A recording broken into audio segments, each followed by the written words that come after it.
Ferrari. Everyone knows their name. Perhaps not everyone likes them, but I think most people have at least one of their cars held in a positive light. I, for one, have many. So, for a fun video, let's run over my top 10 Ferrari models of all time. Now, obviously this is my opinion, but it seems to be obligatory to mention this fact before any opinionated video, especially top 10s. So, if your opinion is different, you are wrong, I don't care, I don't want to hear it.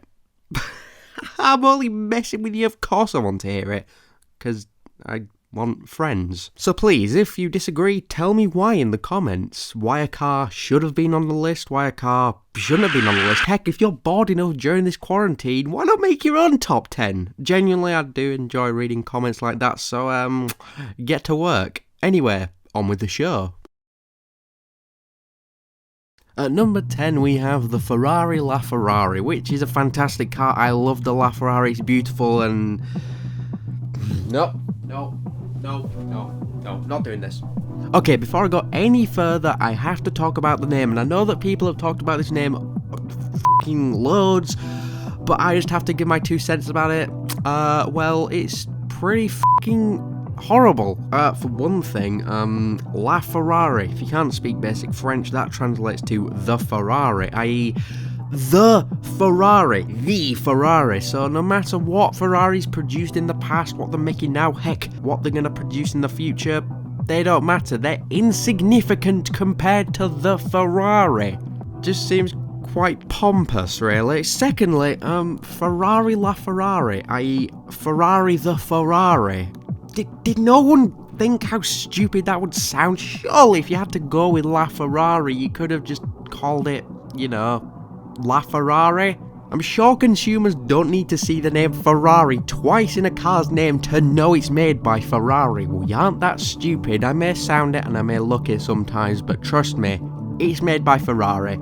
Rant over, I just had to comment on it. Okay, so what about the LaFerrari do I actually like? Well, firstly, LaFerrari is Ferrari's first hybrid model, and I get that not everyone really likes hybrids, but when you pair the 2 electric motors with an engine like the monstrous 6.3 litre V12, you end up getting results like an incredible 949 horsepower and a top speed of 217 miles per hour. Add to that the fact that, yeah, it looks pretty fucking fantastic. Whether it's the vanilla version launched in 2013 or the open top version launched in 2016. Another cool thing about the design is the fact that this is the first Ferrari since 1973 to have no visual input from Pininfarina whatsoever, and I like Pininfarina as much as the next guy. They have produced some pretty good looking cars, but I don't know, there's just something special about that. A bit of homegrown Ferrari, if you will. Honestly, the LaFerrari is a pretty landmark car for the company. Sure, it has a dumb, insanely crappy name, but overall, it's a fine car and is a fine addition to the Ferrari V12 lineup.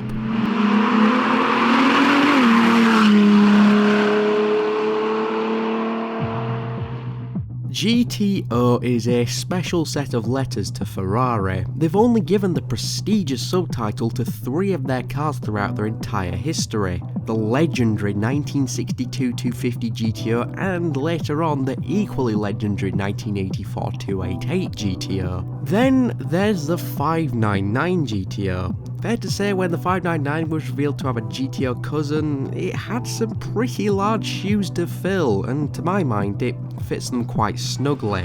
The GTO is the road legal version of the XX, an already modified version of the vanilla 599 GTB, and fair to say it's pretty cool.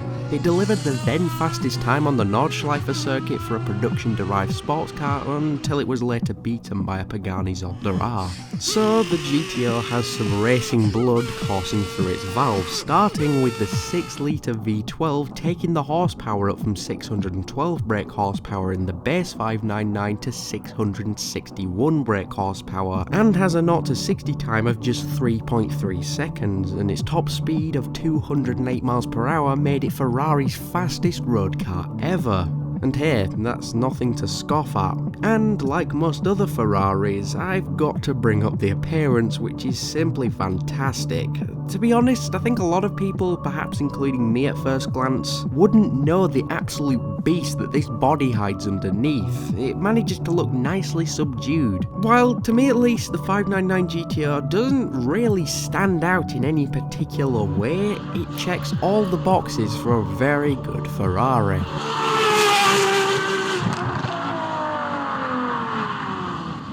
If you'd asked 6-year-old Jack what his favourite Ferrari was, betting he would have said the F430, and you know, I understand, it's a cool car. Nowadays, I still very much like it, but let's face it, Ferrari have done some cooler cars. Not saying that the F430 is a bad car, no way. It took Ferrari's knowledge from the Grand Prix, their successes from the Enzo, and their mistakes from the 360 and wrapped them up in one neat little package. It was powered by a 4.3 litre V8 which made 483 horsepower, and this was a very special engine for Ferrari, being the first V8 which wasn't derived from the Dino engine program from way back in the 50s. Future's now, old man. With this, it was just about able to flicker over 200 miles per hour.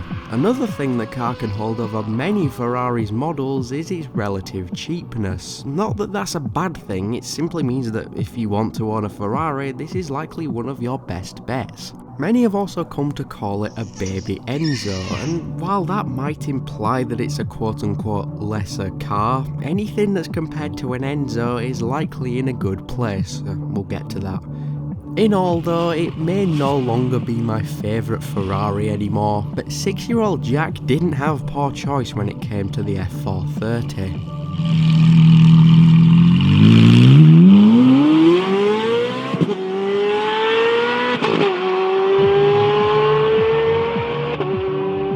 At number 7 we have, I can't believe I'm saying this, the Ferrari 360. Yes, I prefer the 360 to the F430, sue me. It might seem a little backwards, sure, being that the F430, you know, is kind of better in almost every way, but I don't care. Even if it doesn't stand out all that much nowadays, I really do have a soft spot for the 360. Sometimes a hard on, I can't really decide. People always tended to say that the 360 was a bit tame for Ferrari, even a bit dull, but you know what, I disagree. The 360 is bloody amazing to me. As well as being on the lower end of Ferrari's cost spectrum, it's surprisingly well liked. From what I can tell, a lot of people who own Ferrari 360s seem to think it's very, very good. It's powered by 3.6 litre V8, producing an admirable 395 brake horsepower. The 360 also saw work in motorsport, with variants like the Challenge and the GT leading the charge. Overall, the 360 is a nice, well-rounded entry into Ferrari's lineage of V8 sports cars, and I think the thing I like most about the 360 is its appearance. There's just something about late 90s, early 2000s cars that I love, and the 360 encapsulates that perfectly.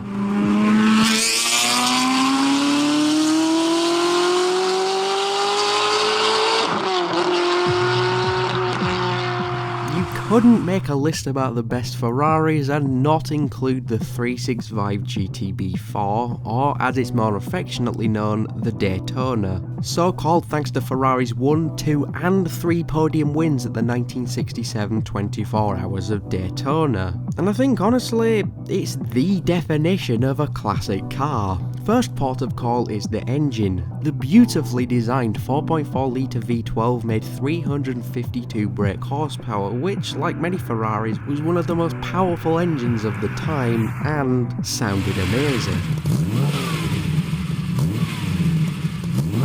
Plus, unlike many of its peers at the time, the Daytona was a traditional front-engined rear-wheel drive Grand Tourer, with a Pininfarina designed body that many believe became a template for future Grand Tourers even to this day. And of course, it truly is beautiful. Many would also argue that this was a turning point for Ferrari designs. Previous motors had featured curves and a lot more elegance, I guess we can say, whereas by the late 70s this had been ditched for more angular and aerodynamic designs. The Daytona is sort of trapped in a limbo, a transitionary period, making it quite a unique design, and unlike many previous Ferraris, the Daytona had some fierce rivals to contend with, such as the Porsche 911 and of course the Lamborghini Miura. Therefore, the Daytona really had to prove itself, and I think it's fair to say that it did, a truly timeless classic.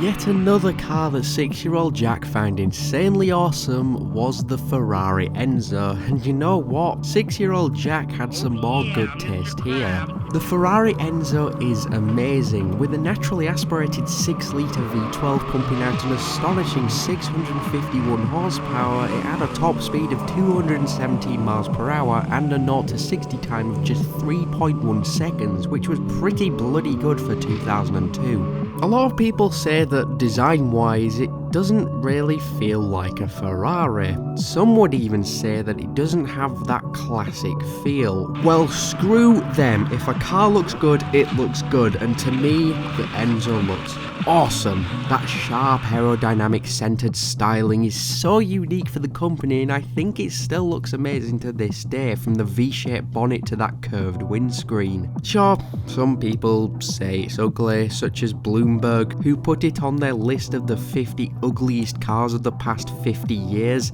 I mean, I respect their opinion, sure, except, well, they have no right to live and should be put to death. I'm only joking, but, you know, there is more to it than appearance. For example, the Enzo's legacy. The Enzo actually went on to birth some other cool cars, first of which was the FXX, obviously based on the Enzo. There was also the limited run Maserati MC12, which had just 25 units built to homologate it into the FIA GT Championships, and I think that's an equally as awesome car.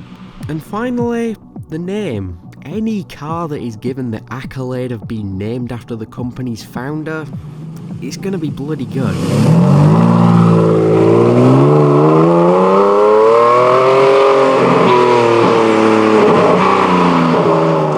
Number 4, we have the Ferrari 250 GTO. Yeah, say what you want, a cliche choice, but I really do like this car. 60s sports cars really are fantastic. The Jaguar E-Type, the Aston Martin DB5, the Lamborghini Miura. The 250 GTO fits right into that legendary group quite nicely. And hey, some might say it's the best. The 2.9 litre V12 was the very same engine as seen in the 250 Testarossa, i.e. a Le Mans winner, so it had some racing pedigree to match its luxurious appearance. While there were some incredible Ferraris that preceded the GTO, such as the aforementioned Testarossa and of course the America family, I feel like the 250 GTO was the beginning of modern Ferrari. I can't put my finger on it, but it did manage to strike a balance between racing DNA and that exclusivity that is synonymous with Ferrari nowadays. Now, we can't go any further, of course, without talking about its collectability. Now, obviously, a lot of Ferraris on this list, if not all of them, are collectible commodities, but the 250 GTO took that concept and ran and ran and ran. For example, in 2014, a 250 GTO was sold for $70 million to WeatherTech CEO David McNeil, i.e. the most expensive car ever sold. Check out this card at the top right to learn about it. So that's good, but as well as that, yeah, you guessed it, it's beautiful. Truly, truly beautiful. I mean, my god, that is some nice curves. But yeah, the 250 GTO really is a fantastic car and truly one of the best looking motors that they have built for a long, long time.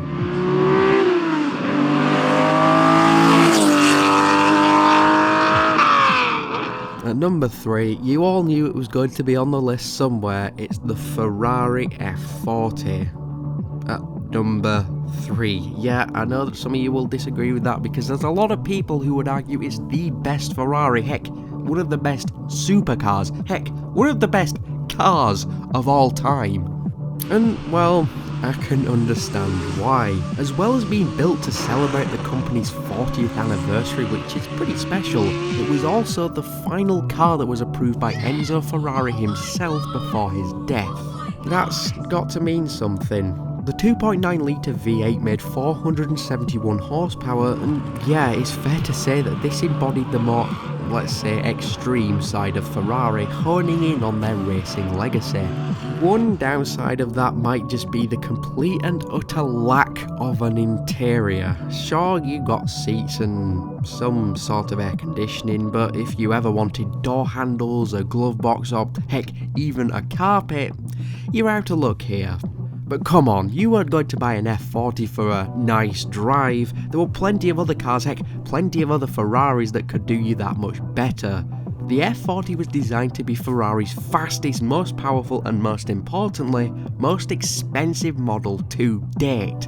$400,000 for one in 1987. Want one today? Well, you're not going to be going anything shy of $1 million. The best thing though, like many deciding opinions for me, it looks incredible.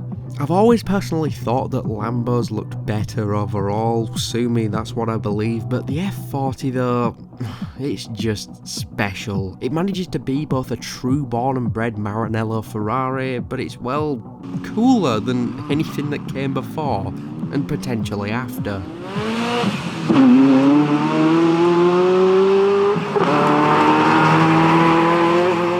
Okay, let me be better here, let me fuel the fire. In terms of the long heated debate of which car is better as a bedroom wall car, the Testarossa or the Countach, I'd have to say the Countach.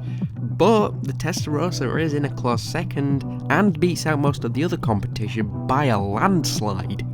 In terms of Ferrari's elegant, beautiful side, the Testarossa is probably a bit lacking, being from the 1980s, but on Ferrari's crazy, wacky side, the Testarossa is not short of things to talk about. I mean, those fins on the side-mounted radiators are awesome. You know where fins come from? Sharks. I mean, they were so cool that even the Countach had a go with them, but we don't care about that right now. And I mean, look at how wide it is, that is crazy. And you may argue that, you know, it's not practical, but who buys a Ferrari for its practicality over its speed or its looks? Idiots, that's who. And besides, it's said that the Testarossa was actually a practical car, so you could quite easily take it out for a spin on the track and then leave it parked in a multi-story while you head out to the pornography store. It was a good daily driver. The Testarossa was fitted with a 4.9 litre flat 12 which made 385 furious brake horsepower. This engine was actually quite special, being the last of its kind featured in a Ferrari. The 512TR and the F512M also carried the Testarossa legacy well, and I think it's arguable that the Testarossa really did make Ferrari the household name that it is today. Whether it's the beautiful retro design or the iconic rivalry it shared with the Countach, you can't deny what the Testarossa brought to the table. It brought us Outrun, and we all love Outrun.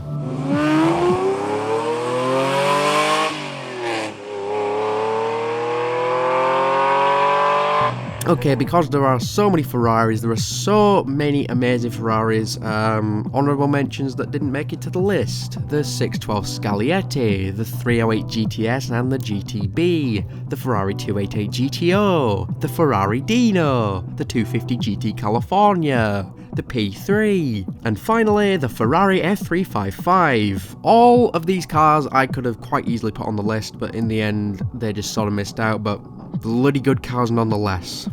And finally, at number 1, we have the Ferrari F50. Yep, this is my favourite Ferrari of all time, and to be honest, one of my favourite cars of all time. I absolutely adore this thing. Partly because, well, it's hugely underrated. Sure, the F40 is incredible, but I'm sorry, I just prefer the F50. It's got a 4.7 litre naturally aspirated V12 sat at the back, making 512 horsepower, and was actually a developed version of the engine used in Ferrari's previous Formula 1 efforts. Only 349 were produced between 1995 and 1997, so it's very, very rare.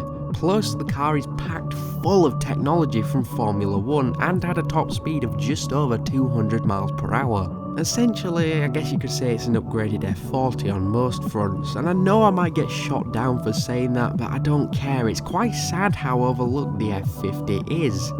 For one thing, it looks amazing. Some would argue that it can look a little odd from some angles, but I think that's part of the charm. Whereas the F40 was designed by Ferrari themselves to be a cool, hardcore 80s car, the F50 was brought about by Pininfarina to introduce some much needed pizzazz to fit snugly into that 90s aesthetic, with some awesome looking intakes and the return of one monstrous wing. Unfortunately, it ended up being stuck between the hardcore iconic F40 and the more elegant and ultimately well-known Enzo. Add to that the fact that it had a lot more features that a quote-unquote hardcore supercar typically wouldn't have at the time, such as wind-up windows and even a removable roof panel, and the reasons for why it was overlooked so much can be explained quite well. But yeah, this is my favourite Ferrari, and it's a bloody good car.